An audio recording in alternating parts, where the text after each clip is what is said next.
Hello and welcome to Dry But Wet's Meet the Maker, a series of conversations with the clever folks who are breaking new ground by creating incredible tasting, adult, non-alcoholic beverages. This is less about the how and more about the why. We're getting to know the makers behind the brands, discovering their motivations, and hopefully replicating a little of the storytelling we're so familiar with from the wine industry. I'm your host, Amy Armstrong of Dry But Wet, passionate non-alcoholic drinks expert, reviewer, and sober socialite. Before we begin, I'd like to acknowledge the traditional custodians of the unceded lands on which we live, work, and record these conversations. For me, that's the Gunditjmara people of the Maar Nation. I pay my deepest respects to elders past, present, and emerging. Today on the podcast, I am joined by Aaron Trotman, founder of Non. Non is a Melbourne-made range of 7 alcohol-free drink alternatives that seek to redefine the wine occasion. With challenging flavours such as tomato water and basil, and beetroot and Sancho, Non's range is anything but ordinary. Non are the non-alcoholic darlings of the Melbourne fine dining scene, turning up on non-alc pairing menus and on lists at the best establishments like Supernormal, Nomad, and of course, the Vic Hotel in Footscray. Non is bold and unlike anything that you've tried before. So welcome, Aaron. Thank you for being here. Hi, Amy. How are you? Good, thank you. So as I said, like non is unlike anything else I've ever tried, and I've tried everything. Tell us a bit about how things started. What made you decide to take this big leap of faith with creating something so unique and not trying to replicate a non-alcoholic, an alcoholic drinks experience? So the idea came about in 2018. My wife and I were traveling through Europe. During that time, we were doing degustation pairings through Paris and London. Where it really clicked was in London at a place called the Clove Club.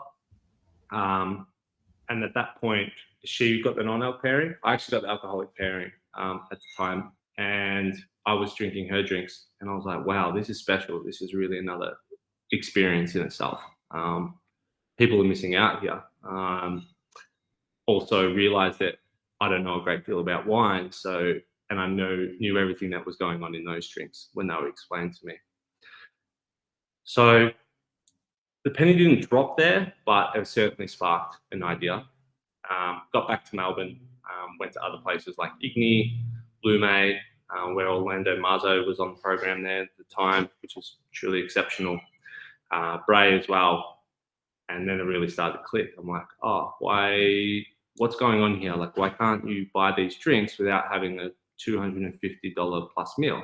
Yeah. Why is it in a bottle? At that point, I was working. I've got a background in FMCG. I have in personal care. I had a men's grooming line. And I was working on another cosmetics brand at the time. And in that, I was trying to come up with a tea pairing for the cosmetics, a loose leaf blend. I met a chef that helped me get these off the ground. And it was essentially for the loose leaf pairing for that. But I said, what about these drinks? Why can't you buy them in a bottle? So from there, developed the drinks with my FMCG background. So I took my formulas from the cosmetics, started to work everything out, make sure that we could scale it, get the right ingredients. Treatment of ingredients was really important in the discovery process. At that point, this is the start of in January 2019, I had no idea what was going in the non-alc scene. I hadn't heard of Seedlip. I hadn't heard of anything. I was like, oh, this is big. Like, this idea is quite big. I had no idea. Yeah. So from there, there was about 35 iterations of the formula until I was happy. And then went to market with it. I did a tasting with the guys from Omai down in Beaconsfield. And some guy at Leonardo's Pizza Palace as well. So with some sort of heavyweights from Melbourne industry, some drink lords, I call them. And they were like, wow, this is amazing. And I'm like, really? I got so lost in it. Yeah. And then when we went to Oh My, because he's really good with wine, Chase, the owner of Oh My, he was like, "Have you got any more in the car? We need them for service tonight." And I was like, What? "Okay, sure. No, I don't, but I'll get you some next week." So I was like, "Oh, okay. Well, we're in business." Then started in a 20-liter pot making them. Yeah. So putting the raspberries in, putting the chamomile in, putting the verjuice in a pot, transferred to a 20-liter or 19-liter Cornelius keg to carbonate them. Yeah. Had no money, so we got a fridge off Gumtree. That was $75. That was so hard to get out of the cafe that he ended up giving us for free. That froze sometimes, so we lost some batches. And then it was in business. It just started, and then started to give tastings to restaurants. Flew all around the country, trying to get as many hatted restaurants as I could. Yeah. So you And started then high. You started at the top. I like that. it suited for that space and Yeah. place. And then a friend of mine gave me some contacts, Black Hearts and Sparrows at P&V in Sydney. They tasted it. They're like, "Yeah, we need it." So we launched for Dry July in 2019. And then I remember getting orders for 36 bottles from 3 cases from Black Hearts and Sparrows. And I'm like, "Whoa, this is huge. This is awesome."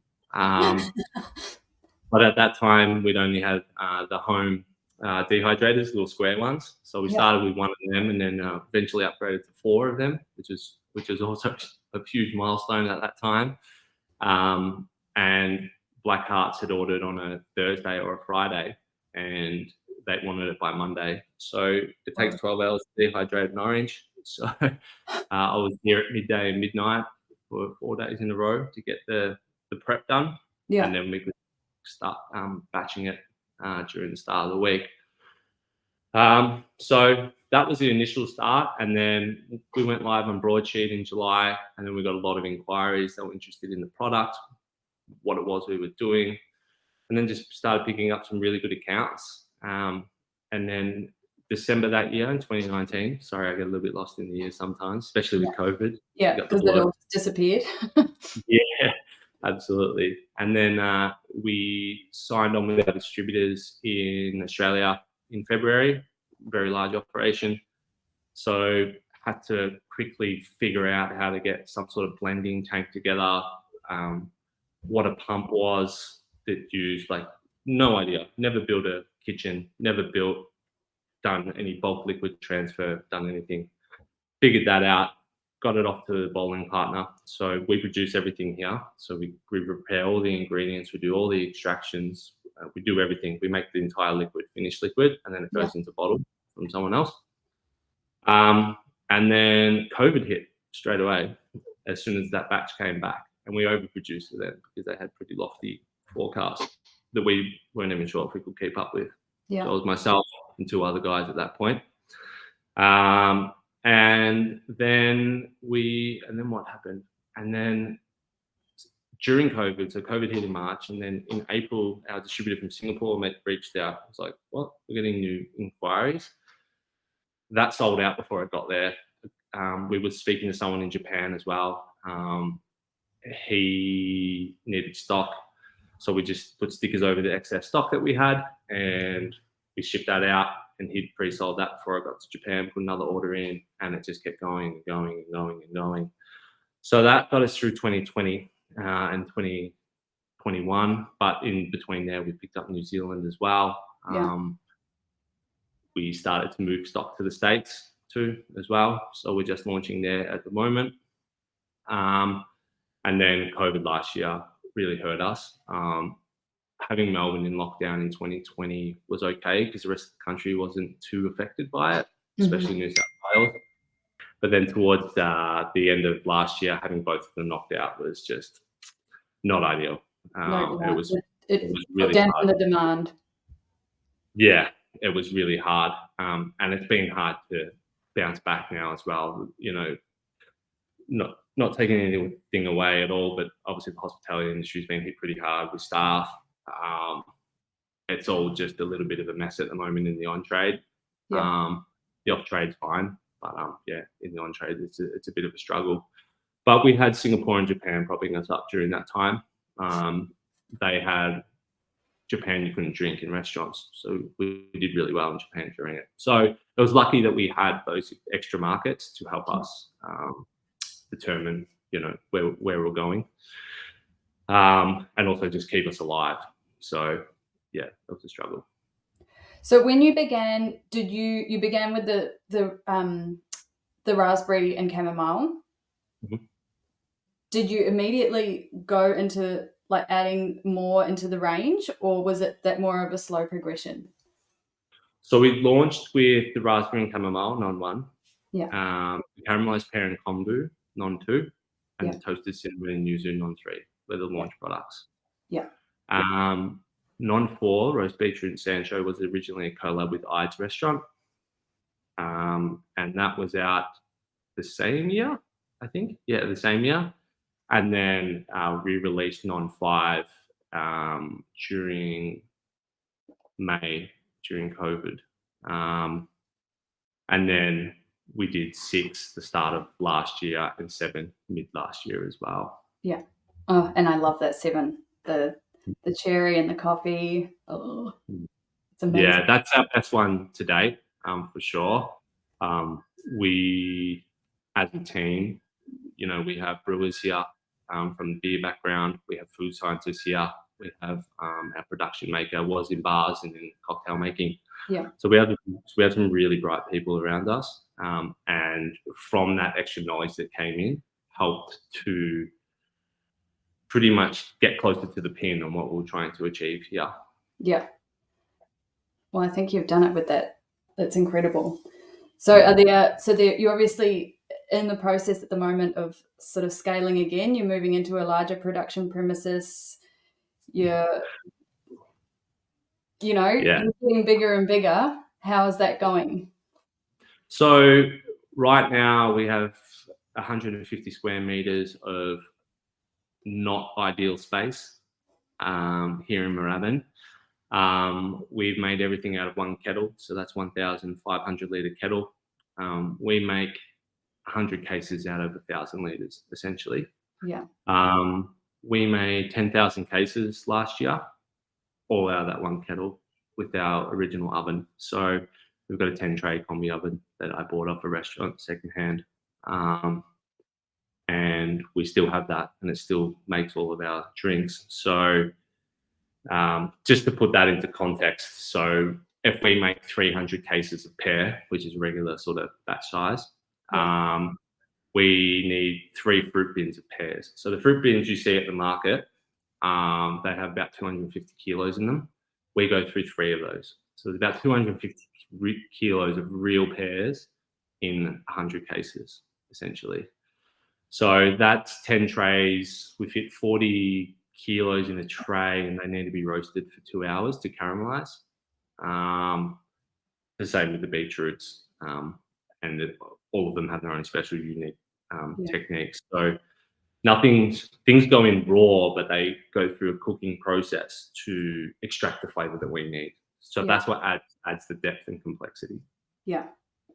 And that's really evident. Like the amount of just the volume of produce that you're using is quite evident in the intensity of the flavors, the quality of the flavors, and you're getting those really robust taste experiences without the alcohol. And you obviously really need to jam pack the flavors in there to be able to do that, don't you? Yeah, and they all need to sing as well. So in wine, you've got floral, salinity, tannin, and acid. They're kind of the flavors that SOMs talk about. So we need to make sure that we have those available in the drinks. So it's a balancing game as well, because we're not always buying things in season. We're doing it as much as we can. That comes with other challenges with holding that amount of material as well for a whole year with cash flow and all those sorts of things as well. So when we do that, we get the finished product. So we're getting salinity from Murray River salt, probably the best salt you can buy in the market. We're getting verjuice from the Barossa Valley. And then fruits are local suppliers and producers, and then teas are generally international to get the quality that you're after. Yeah. Australia's not known for being a big tea producer. You're right. And how many of them have tea in them? Well, there's raspberry and chamomile. Chamomile's tea. There's tea in the chai as well. There's black tea in that. In the pear and kombu. In non-2. Non-3, no tea. Non-4, tea, green tea. Non-5 is a dried herbal tea blend. Non-6, no tea. And then non-7, we've got cascara as our tea component. So cascara is the dried cherry skins of the coffee beans. Yeah, right. Really bitter finish, but they're very interesting product. So the tea, more often than not, you're really getting the tannins from the tea. Mm-hmm. Floral from the fruits and spices. Yeah. Well, tannins coming from spices as well, but it can come from the teas too. Yeah. Acidity is always from verjuice, and salinity is always from salt. Yeah. So, are you personally? Do you still drink alcohol, or are you like fully on the non-alc train, or is this? I still drink alcohol, but it's definitely subsided. It's very rarely with dinner. I actually prefer non to drink with the meal now because it actually elevates it and brings so much more. Aaron, what makes you so passionate about this? I think it's really interesting and non-solving. I obviously have a bias here, but we're solving the problem for the wine occasion. De-alcoholized wine is making something and then pulling the guts out of it. We're not doing that. We go through no ferment process. We literally leave the flavour as it's meant to be, making that adult complex beverage that's dry, it's balanced. In an ideal world, you're having it and your friend goes, man, you got to try this. Like, this is amazing. And then we're replacing that glass of wine, the first or second one when you're in the dining experience. We've looked at the occasion and gone, yeah, we're solving the problem here. We're not a gateway for you to, if you wanted to drink, I'll just have this replacement or a non-alcoholic version of it, which could be a trigger point for some people that have had problems with alcohol as well. We're our own thing. We've created this category. We're the first in the world to do it. There's only 2 that are doing it. One in Copenhagen that's doing something similar, and another one in the States. Actually, they're from Canada. Yeah, and the restaurant scene must be loving it because you're taking, so much work that goes into creating those drinks on those tasting menus for the soms, and you're making life a lot easier for them. That was a huge advantage for us at the start, to reduce labour costs for venues as well. Yeah, like here's one we prepared earlier. Pretty much, yeah. And they take 3 days of prep, at least 4 hours of production brewing to make them. So to make that in a restaurant, to use your line and everything else that you need in that prep space, especially in fine dining with so many emulsions and sauces and extractions themselves going on, that to take away your machinery usage for your core business sometimes doesn't make sense, and that's why you can probably see a non-alc program that maybe isn't as complex in some places, because it's just really not an option. Yeah, it's just too much, too hard. Yeah. What have been the biggest challenges for you in creating non? We're inventing it as we go. We've jumped off the cliff and built the plane on the way down. So from 20 litres to 50 litre pots to 130 litre pots to bigger dehydrators to outsourcing the materials, or finding suppliers that can make the amount of dehydrated oranges that we need, that they don't burn them so it doesn't affect the colour. The entire supply chain has been a huge issue for us. Also, going up in liquid, as you scale, not everything stays in proportion. Yeah. So and also not having, the right equipment at all times while we've been producing this liquid to make it perfect. So coming back to the new site is completely custom built for our production process. So it's not what you would find in a brewery. It's not what you'd find in a kitchen. It's not what you'd find anywhere. We've had to figure this out and create it. Yeah, and now you're going to be working in a completely optimized space that's going to fit all of your unique requirements, which is amazing. Yeah, absolutely. So it's a hybrid between a kitchen, a winery, and a brewery. So we've had to take little nuggets of information, speak to people to figure all these things out, because we don't go through a ferment process. There's no alcohol at all, so it's not created, which makes us halal certified as well. We're actually technically a food, so we have to look up the food standards, which is a lot. It's a lot to do. If there's a scaret of alcohol in it, the red tape is a lot lower. Yeah. So we've got a lot of challenges in that to scale that up. Yeah, because even giving it shelf life and longevity and all of those things, and especially when you're exporting, that's a challenge as well, isn't it? Yeah, totally. Yeah. So we've got 12 months shelf life at the moment. We should get that to 18 months pretty soon. And that'll make our international exports a lot easier, unlock Europe for us as well. I do get asked a lot about the pricing of non-alc, like why are we paying so much for this when it's got no alcohol in it?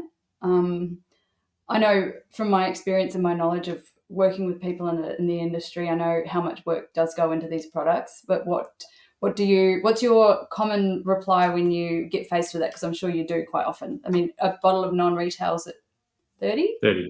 Yeah. Well, it's pretty easy for us. What was the price the last time you bought a punnet of raspberries from the supermarket? What did that cost? And that's probably about $8, $9, $10, $12. Yeah. So you're getting almost a full punnet of raspberries in the non-one salted raspberry and chamomile. We use a freeze-dried product, so we remove 90% of the water when they go through the processing of that. And then that gives you a really strong tart finish through the extraction process that we need. Also, like base ethanol's cheap. It is so cheap. Yeah. We're not using that, and we're also using verjuice. Like we're using wine before it goes through a ferment process. So that's not cheap either. So if you go down to the supermarket again, or organic grocer or whatever, and pick up a bowl of verjuice, like how much is that? That's probably $12 as well. Yeah. 14. So just that alone, and chamomile tea, Murray River salt, like we're using the best stuff. It's not cheap to make. Yeah. And the process is not cheap. It's 3 or 4 days as well. There's the labor cost in there as well. Yeah. There's a lot of love that goes into each one of those bottles, isn't there? Absolutely. Yeah. Yeah. It's so intensive. What has surprised you about creating about your journey in creating non? It's been really interesting for me to go from using a third-party person. So in the cosmetics world, here's my formula. Someone's formulated it. You go there, they make the tubs of whatever it is. They put it in the machine and you come back. So you're just buying packaging and putting it in a box and selling it. For this to manage the production as well and to own that, control that, has been the most interesting thing for me from a technical standpoint. And also just the drinks world is really interesting as well. I was a diehard foodie. I wasn't eating at these places before because I didn't love food and culinary experiences. So to be involved in that world is just super interesting. And as we develop out into be a bit more of a drinks business than just a production business as well, which we are at the moment, and becoming international, learning how people drink internationally, learning what challenges that they have there as well. And also it's not one size fits all. If you take that approach, you're sticking a square peg into a round hole. You're not going to nail it. Just America is so much different. The AdWords you use, for example, are totally different to here. Right. They're not searching for the same things. Japan's the same, Singapore's the same. So New Zealand have different price sensitivities. So there's a really interesting juggling act here as well. Yeah. And you're just learning as you go all the time because you're making it up as you go along, essentially, aren't you? Very much. And also there's no case studies. There's a non-alc case study, but there's nothing in the category that we're doing because we're creating the category of wine alternatives. So we're going in, we're doing the research, we're doing the work, opening the doors for this category to grow. Yeah, and you really have. And I mean, so much so that, it is its own category within a category almost now. So having alternatives that don't seek to replicate alcohol in any way and are safe for those people who might be triggered by an alcoholic replication to have. And that's amazing that you have set the scene so well, and you've set a very high bar, I think, with what you have on offer. Where do you see Non in 5 years' time? I think we have an important job. We have an important job to do in this category, and we'll keep doing that, and we'll keep sharing it with more people around the world, and we'll hopefully keep setting the benchmark on innovation and what's possible. We've got some new ideas and SKUs in the pipeline. We've just had to slow down on our releases for the time being. It's pretty hard to manage 7 SKUs in market at all time. So we will be pushing the envelope for sure, and working out new manufacturing processes. And, hopefully people are writing case studies on us, on this is how you do it in manufacturing processes. And we create this for other people to do it as well and look at things at a more holistic manner. It's not buying flavors from a flavor house, putting it together and then going, this is non-alcoholic. We sort of consider ourselves as proper non-alcoholic craft from the ground up. Yeah. I can't even imagine how you begin the process. Do you all, you've got quite a good team around you now. Are you all sitting down and being like, right, what's next? How do we come up with, what's in season? Are we going to try this and we're going to throw a bit of this in? And then what's that process like, that brainstorming? There's usually a fruit. So we've got verjuice. We know that's in there. So there's usually a fruit that's important. There's the tannin element as well. So we're looking for the floral. We're looking for the tannin and spice in that part as well. Salinity, that we have that nailed all the time. And then it'll get to a point where it's pretty good. And it's like, right, what are we going to throw in here to really make this something special? For example, in the pear drink, that was adding the kombu and the olive brine. That was instead of salt. In the beetroot, that was adding the jalapeno and using soy sauce instead of salt. So it was, how do we create this umami, this finish? So you're still building at that point.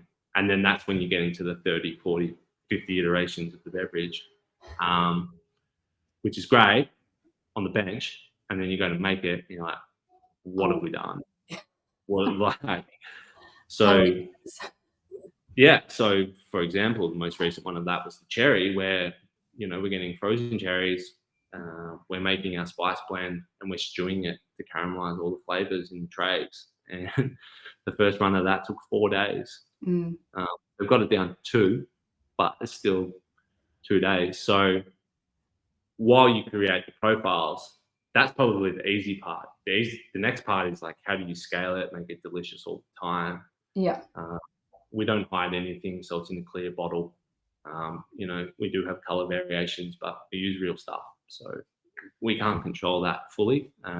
We've got a good understanding of when things are better, what ingredients work, all those sorts of things.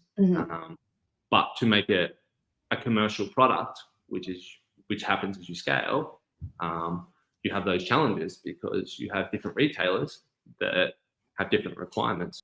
All right. Well, thank you so much for your time today, Aaron. We've learned so much about the story behind Non, and it's incredible just to witness what you're doing for the category overall. I am having I'm running a series of non-alc tasting events at the moment. I run a monthly tasting at the Vic Hotel in Footscray, and I will definitely be highlighting non in our alternatives tasting session for sure, because I think it's just it's an incredible experience for people to just taste something that's so unique. And some of the flavors can be quite challenging, like the beetroot is like, what am I drinking here? It's quite amazing to see people experience that for the first time. Yeah, So, it's fun. It's yeah, fun, and that's probably another thing that I really enjoy about this. Like, you're challenging people to think differently and to sit in this social situation where they may not be comfortable, but they come out of it with they learn something more. It elevates it, yeah, and that's why I think non's been an important job in this category, in this industry, for yeah, sure. Yeah. absolutely. Well, thank you so much for coming on. I really appreciate it. No worries. Thank you. And remember, for all your non-alcoholic drinks recommendations, head to drybutwet.com.au. Join me next time on Dry But Wet Meets the Make It podcast as I chat to another creative producer and learn about their product and passion.